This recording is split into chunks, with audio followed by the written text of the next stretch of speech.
Hello, my beautiful people.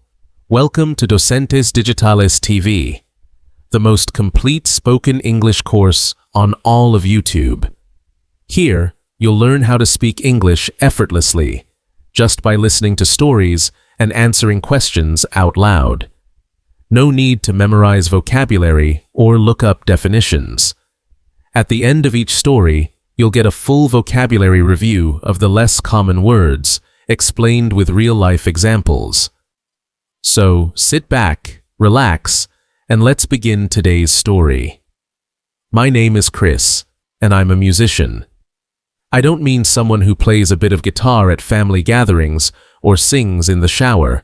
I mean a real, dedicated, passionate musician. Music is not just what I do. It's who I am. Every beat, every note, every silence between the sounds. It's all a part of how I express my soul to the world. But what I'm about to share with you is the story of the most painful performance I've ever had. And I use the word performance lightly because, well, there was no audience. It all started when I got a call from a venue owner named Carl. Carl ran this small but popular bar in a college town about 2 hours from where I lived. He said they were hosting a live indie night every Thursday and were looking for new talent to feature. He told me that someone had recommended my music, and after checking out my videos online, he was impressed. That alone made me feel proud. Getting noticed is hard in this industry. He offered me a slot for the following Thursday. It paid decently, not amazing, but enough for gas, a meal, and a little extra. But more importantly, it was a chance to perform, to grow my audience, and maybe even sell some merchandise. I said yes before even checking my calendar. I spent the next few days promoting the event like crazy. I posted on Instagram, Facebook, TikTok, Twitter, everywhere. I created little teaser clips, played snippets of the songs I planned to perform, and invited everyone I could. I even made a short acoustic video singing a fan favorite, hoping to get people hyped. I told my followers that this show would be different, more emotional, more raw. I was experimenting with some stripped-back arrangements and trying out a couple of new songs that I hadn't released yet. The responses were great. Comments like, "Can't wait," and "I'll be there for sure," poured in. The day of the performance, I packed up my car early. My guitar, pedals, microphone, speaker stands, and merch box were all carefully arranged in the back of my old hatchback. I even brought a small lamp to give the stage a cozy, intimate feel. I had been to so many places where the lighting felt cold or impersonal. I wanted something different. I got there 2 hours early to set up. Carl wasn't there, but the bartender, a guy named Eli, welcomed me in. The stage area was small but had charm. It was a little platform near the corner of the room with a few bar stools scattered in front. I could already imagine people sitting there, nodding along to the music, drinks in hand, maybe closing their eyes during the softer songs. I set up everything and did a short sound check. Eli helped adjust the levels and seemed genuinely interested in the songs I was playing. He asked about one in particular, saying he liked the way I used fingerpicking to build tension. That gave me a little boost of confidence. By 7 p.m., everything was ready. The show was scheduled to start at 8. I went to the bathroom to wash my face, stared at myself in the mirror, and gave myself a little pep talk. "This is your moment," I whispered. "Doesn't matter if it's 10 people or 100. You're here to connect." At 7:30, the room was still empty. Eli reassured me. "It's early," he said. "People tend to show up late, especially students." So I waited.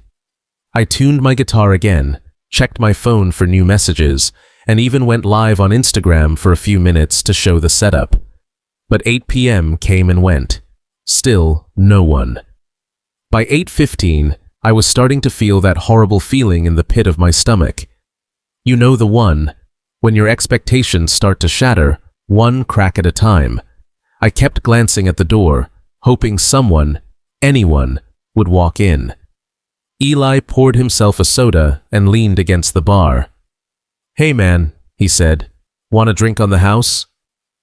I smiled weakly and accepted a ginger ale. We clinked glasses. It was the saddest toast I've ever had. I considered canceling, just packing up and driving home. But something inside me whispered, "Play anyway." Maybe it was stubbornness. Maybe it was pride. Maybe it was my belief that music is still music, even without an audience. So I sat on that stage and played. For an hour and 15 minutes, I sang every song I had planned. I told stories between tracks, made jokes no one laughed at, and kept my eyes closed most of the time so I wouldn't have to see the empty chairs. Eli clapped after every song. He even waved his phone flashlight at one point, like a fake concert lighter. That made me laugh. After my final song, I just sat there. My fingers hovered over the strings. The silence felt louder than any applause I'd ever heard. I packed up slowly, almost in slow motion, and thanked Eli for staying and listening. Carl never showed up. Not once. The next day, I got a message from him. He apologized, said he forgot about the show, and blamed it on being super swamped with admin stuff. I didn't even respond. There was nothing to say. What I learned that night changed me. I realized that you can't always rely on the world to validate your passion. Sometimes you have to be your own applause. You have to play for the love of it, not just the recognition. That night taught me about humility, resilience, and the real reason I make music. Now, every time I walk onto a stage, no matter the size of the crowd, I remember that empty bar.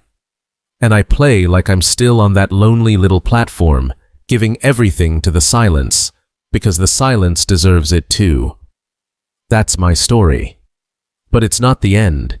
It's the beginning of a deeper connection to my craft.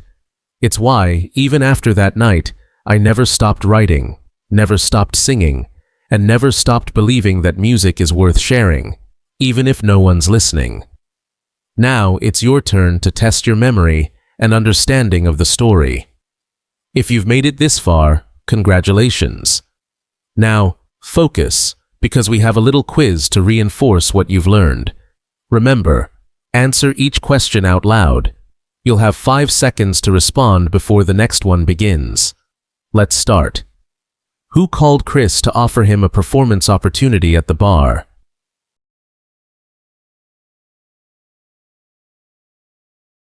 Carl, the venue owner, called Chris and offered him the performance slot. What kind of night was the bar hosting?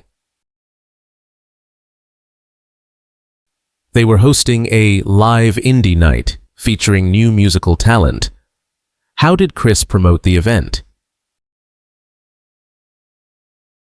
He promoted the event on all social media platforms, including Instagram, TikTok, Facebook, and Twitter. What did Chris do to make the stage feel different?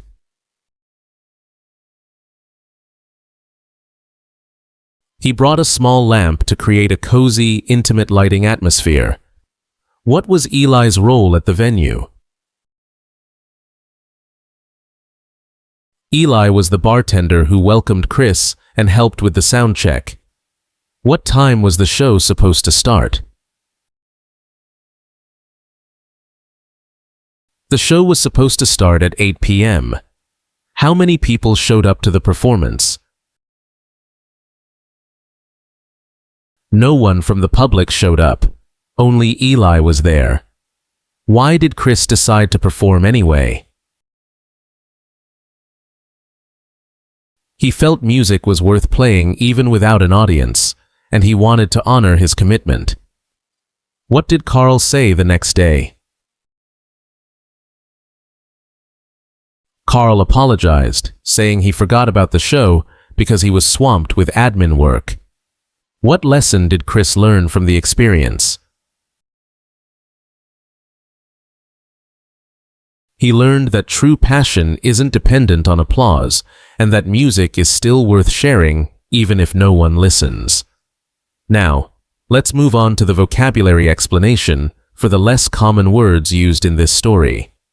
Pay close attention to these, as they'll help you expand your English fluency. Venue. A venue is the place where an event happens, like a concert or show. Example: the concert venue was packed with fans. Slot. A slot is a scheduled time for an event or performance. Example: she got the last available interview slot at 3 p.m. Hyped. Hyped means excited or enthusiastic, often due to promotion. Example: everyone was hyped about the new album release. Sound check. A sound check is a test of the sound system before a performance. Example: the band arrived early to do a sound check before the concert. Pep talk. A pep talk is a short speech that encourages someone to do their best. Example: before the game, the coach gave us a motivating pep talk. Clinked glasses. To clink glasses is to tap glasses together before drinking, usually to celebrate. Example: they clinked glasses and toasted to friendship. Finger picking. A guitar technique where you pluck the strings with your fingers. Example: he used finger picking for the soft parts of the song. Stripped back means something simplified, usually in music, less instrumentation. Example: she performed a stripped-back version of her song with only piano. Validation. Validation is when others recognize or confirm your worth or efforts. Example: she needed no external validation. She believed in herself. Resilience. Resilience means the ability to recover from setbacks or tough situations. Example: his resilience helped him bounce back after a failed performance. Thank you so much for staying until the end of this video. If you enjoyed this story and learned something valuable today, don't forget to subscribe to Docentes DigitalesTV, give us a like, and share this video so more people can learn spoken English through powerful stories like this one. Keep practicing, and I'll see you in the next video.